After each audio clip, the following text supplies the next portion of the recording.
ಹೋಗ್ತಿದ್ದೀರಾ?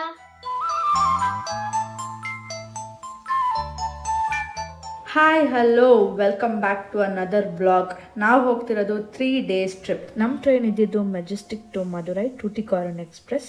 ಬೆಳಗ್ಗೆ ಸುಮಾರು 7 ಗಂಟೆ ಅಷ್ಟರಲ್ಲಿ ರೀಚ್ ಆಗ್ತೀವಿ. ನಾವೇನು ರೂಮ್ ಮಾಡಿರಲಿಲ್ಲ, ಡೈರೆಕ್ಟ್ ಫ್ರೆಶನ್ ಅಪ್ ರೂಮ್ಸ್ ಹುಡುಕಿ ಅಲ್ಲಿ ಜಸ್ಟ್ ಸ್ನಾನ ಮಾಡೋಕ್ಕೆ ಜಾಗ ಆ್ಯಂಡ್ ಡ್ರೆಸ್ ಚೇಂಜಿಂಗ್ ಸ್ಪೇಸ್ ಇರುತ್ತೆ, ಅಲ್ಲಿ ಹೋಗಿ ನಾವು ರೆಡಿ ಆಗಿಬಿಟ್ಟು ಲಗೇಜ್ನ ಕೂಡ ಅವರಿಗೆ ಕೊಟ್ವಿ. ಅಲ್ಲಿಂದ ಪಕ್ಕದಲ್ಲೇ ಇದ್ದಿದ್ದು ಹೋಟ್ಲಿಗೆ ಹೋಗಿ ಬ್ರೇಕ್ಫಾಸ್ಟ್ ಕಾಂಬೋ ಅವೈಲೇಬಲ್ ಇತ್ತು, ಅದನ್ನೇ ತಿಂದ್ವಿ, ಚೆನ್ನಾಗಿತ್ತು. ಇದೇನಕ್ಕೆ ಅಂದ್ರೆ ಈಗ ನೀರು ದಾಹ ಆದ್ರೆ ನೀರಿಗೆ ಕುಡಿಯಕ್ಕೆ ಇಲ್ಲಿ ಬರಲ್ಲ, ಹಿಂಗೆ ಹಿಂಗೆ ಇಟ್ಕೊಂಡು ಇದು ಆಟೋ ಹತ್ಕೊಂಡು ನಾವು ರೀಚ್ ಆಗಿದ್ದು the very famous Madurai Meenakshi ಅಮ್ಮ ದೇವಸ್ಥಾನ.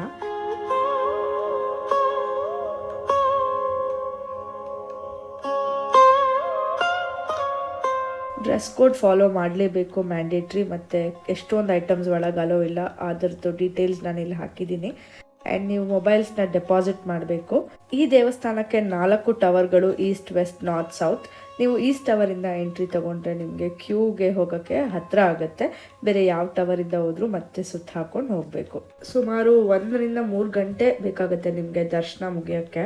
ಟಿಕೆಟ್ ದರ್ಶನ ಮತ್ತು ಫ್ರೀ ದರ್ಶನ ಎರಡೂ ಅವೈಲೇಬಲ್ ಇರುತ್ತೆ.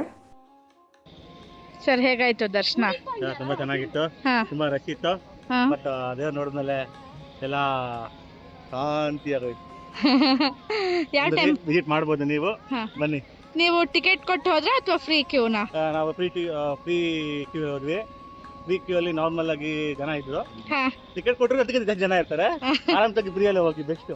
ಮಧುರೈಗೆ ಬಂದಮೇಲೆ ಅಫ್ಕೋರ್ಸ್ ಇವೆರಡನ್ನ ನೀವು ತಿನ್ನಲೇಬೇಕು. ಒಂದು ಪರೋಟಾಸ್ನ ವೆರೈಟಿ, ಇನ್ನೊಂದು ಜಿಗರ್ ತಂಡ.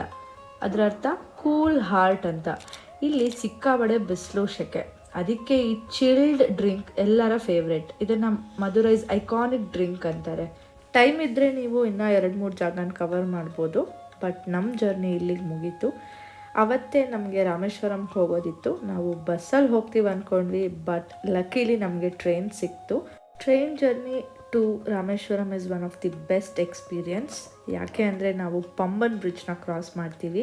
ಇದು ಇಂಡಿಯಾದ ಫಸ್ಟ್ ಸೀ ಬ್ರಿಡ್ಜ್ ಆಗಿರುತ್ತೆ, ಅದೇ ಇದ್ರ speciality. And the most interesting thing ಏನಂದರೆ ಈ ಬ್ರಿಡ್ಜ್ ಓಪನ್ ಆಗುತ್ತೆ ಮಧ್ಯದಲ್ಲಿ ಶಿಪ್ಸ್ ಪಾಸ್ ಆಗೋಕ್ಕೆ, ವಿಚ್ ಇಸ್ ಅಮೇಝಿಂಗ್. ನೀವು ಕೂಡ ಟ್ರೈನ್ ಜರ್ನಿನ ಪ್ರಿಫರ್ ಮಾಡಿ ಇದನ್ನು ಎಕ್ಸ್ಪೀರಿಯನ್ಸ್ ಮಾಡೋಕ್ಕೆ. ಸಂಜೆ 6 ಗಂಟೆ ಅಷ್ಟರಲ್ಲಿ ನಾವು ರಾಮೇಶ್ವರಂ ರೀಚ್ ಆದ್ವಿ. ಅಲ್ಲಿಂದ ಹೋಗಿ ನಮ್ಮ 2 ವೀಲರ್ನ ಪಿಕ್ ಮಾಡಿಕೊಂಡು ನಾವು ರೂಮ್ಗೆ ಹೋಗಿ ರೆಸ್ಟ್ ಮಾಡಿದ್ವಿ. ಯಾಕಂದರೆ ನೆಕ್ಸ್ಟ್ ಡೇ ಬೇಗ ಎದ್ದೇಳೋದಿತ್ತು.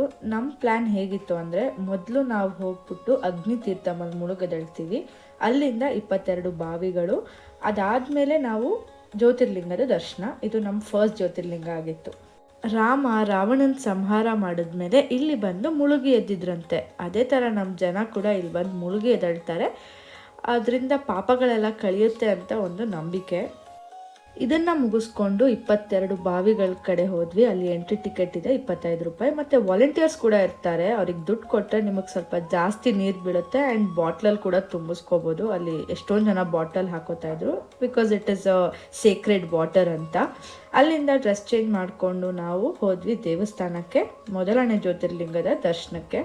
ಬೇಗ ಹೋಗಿದ್ದಕ್ಕೆ ಕ್ಯೂ ಇರಲಿಲ್ಲ, ಹಾಗಾಗಿ ದರ್ಶನ ಕೂಡ ಚೆನ್ನಾಗಾಯಿತು. ದರ್ಶನ ಮುಗಿದ್ಮೇಲೆ ನಾವು ಹೊರಗೆ ಬಂದು ಬಿಸಿ ಬಿಸಿ ಪರೋಟ ತಿಂದ್ವಿ ಬ್ರೇಕ್ಫಾಸ್ಟ್ಗೆ, ವಿಚ್ ವಾಸ್ ವೆರಿ ಡಿಲಿಷಿಯಸ್. ಆಮೇಲೆ ಕಾಫಿ ಟೀ ಕುಡಿದು ವಾಪಸ್ ರೂಮ್ಗೆ ಹೋದ್ವಿ. ಯಾಕಂದರೆ ನಾವು ಅದೇ ದಿನ ಧನುಷ್ಕೋಡಿನ ಕವರ್ ಮಾಡೋ ಪ್ಲ್ಯಾನ್ ಇತ್ತು.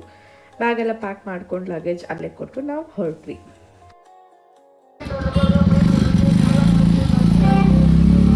ಮ್ಯಾಪ್ಸಲ್ಲಿ ಟೆಂಪಲ್ಸ್ ಅಂತ ಸರ್ಚ್ ಮಾಡಿದ್ರೆ ಎಷ್ಟೊಂದು ಬರುತ್ತೆ. ನಿಮ್ಗೆ ಇಷ್ಟ ಇರೋ ದೇವಸ್ಥಾನಗಳನ್ನ ನೀವು ವಿಸಿಟ್ ಮಾಡಿ. ನಾನಿಲ್ಲೊಂದು 4 ಫೇಮಸ್ ದೇವಸ್ಥಾನಗಳ ಲಿಸ್ಟ್ ಹಾಕಿದ್ದೀನಿ. ಎಲ್ಲ ದೇವಸ್ಥಾನಗಳು ತುಂಬ ಚೆನ್ನಾಗಿತ್ತು ನೋಡೋಕ್ಕೆ. ಇದನ್ನು ಮುಗಿಸ್ಕೊಂಡು ನಾವು ಹೋಗಿದ್ದು APJ ಅಬ್ದುಲ್ ಕಲಾಂ ಅವರ ಮನೆ. ಇದು ಅವ್ರಿಗೋಸ್ಕರ ಡೆಡಿಕೇಟ್ ಮಾಡಿರುವಂಥ ಒಂದು ಮ್ಯೂಸಿಯಂ. ಅಲ್ಲಿ ಮೇಲೊಂದು ಪೇಂಟಿಂಗ್ ಕಾಣ್ತೈತಲ್ಲ, ಹೇಳಿ. ಹಾಂ, ಅದು ನೋಡಿದಾಗ ಏನು ನೆನಪಾಗ್ತೈತೆ ಹೇಳಿ. ಮಲ್ಲಿಗೆ ಒಂದು ಸಂಪಿಗೆ ಒಂದು ನಡುವಲ್ಲಿ ನದಿಯೊಂದು ಹಗ್ಗದ ಉಯ್ಯಾಲೆ ಸೇತುವೆ ಹಾಗೊಂದು, ಹಗ್ಗದ ಉಯ್ಯಾಲೆ ಸೇತುವೆಯು ಅಲ್ಲೊಂದು. ಈ ಊರ ಚೆಲುವೆ ಆ ಊರ ಚೆಲುವ ನದಿಯಂಚಲಿ ಓಡಾಡುತ್ತಾ ಎಲ್ಲಾದರೂ ಕೇಳದೆ ನಿಮಗೀಗ ದೂರದಲ್ಲಿ ಯಾರೋ. ಟೈಮ್ ಆಯ್ತು, ಹೊರಡೋಣ. ಹೊರಡೋಣ ಬನ್ನಿ. ನೆಕ್ಸ್ಟ್ ಸ್ಟಾಪ್ ಈಗ ನಾವು ನೆಕ್ಸ್ಟ್ ಹೋಗ್ತಾ ಇರೋದು ಧನುಷ್ಕೋಡಿ. ಇನ್ನೊಂದು ಹೆಸರು ಗೋಸ್ಟ್ ಟೌನ್. ಯಾಕೆ ಅಂದರೆ 1964 ಇಲ್ಲೊಂದು ದೊಡ್ಡ ಸೈಕ್ಲೋನ್ ಬಂದಿತ್ತು, ಇಡೀ ಊರೇ ನಾಶ ಆಗೋಗಿತ್ತು.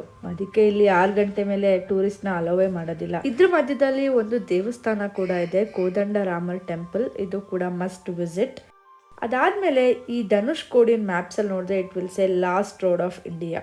ಎಸ್, ಆ್ಯಂಡ್ ಆ ತುದಿಯಲ್ಲಿ ಕಾಣಿಸೋದೆ ಅಶೋಕ ಪಿಲ್ಲರ್. ಅಲ್ಲೊಬ್ರು ಅಂಕಲು ಟೆಲಿಸ್ಕೋಪ್ ಇಟ್ಕೊಂಡು ಕೂತಿರ್ತಾರೆ. ಅವರಿಗೆ 50 ರೂಪೀಸ್ ಕೊಟ್ಟರೆ ಆ ಟೆಲಿಸ್ಕೋಪಿಂದ ನಿಮಗೆ ಶ್ರೀಲಂಕಾ ಮತ್ತು ರಾಮ ಸೇತುವೆ ಕಾಣುತ್ತೆ ಅಂತಾರೆ. ಇದು ನೀವು ಟ್ರೈ ಮಾಡಿದರೆ ನಿಜನಾ ಇಲ್ವಾ ಅಂತ ಕಮೆಂಟಲ್ಲಿ ಹೇಳಿ. ಆನ್ ದ ವೇ ನಿಮಗೆ ಲೈಟ್ ಹೌಸ್ ಕಾಣುತ್ತೆ, ಜೊತೆಗೆ ಅಲ್ಲಿ ನಾಶ ಆಗಿರೋ ಬಿಲ್ಡಿಂಗ್ಸ್ ಈಗಲೂ ಕೂಡ ಕಾಣುತ್ತೆ. ರೋಡ್ ಸೈಡ್ ಎಲ್ಲ ಎಷ್ಟೊಂದು ಶಾಪ್ಸ್ ಇದೆ, ಕಪ್ಪೆ ಚಿಪ್ಪು, ಶಂಖದಿಂದ ಮಾಡಿರೋ ಎಷ್ಟೊಂದು ವಿಗ್ರಹ, ಬಳೆ, ಥರ ಕೀ ಚೈನ್ಸ್, ಸುಮಾರು ಐಟಮ್ಸ್ಗಳಿತ್ತು. ಬೀಚ್ ಸೈಡ್ ಬಂದಿದ್ದೀರಾ ಅಂದಮೇಲೆ ಫಿಶ್ ಮೀಲ್ಸ್ ಹೇಗೆ ಮಿಸ್ ಮಾಡೋಕ್ಕಾಗತ್ತೆ.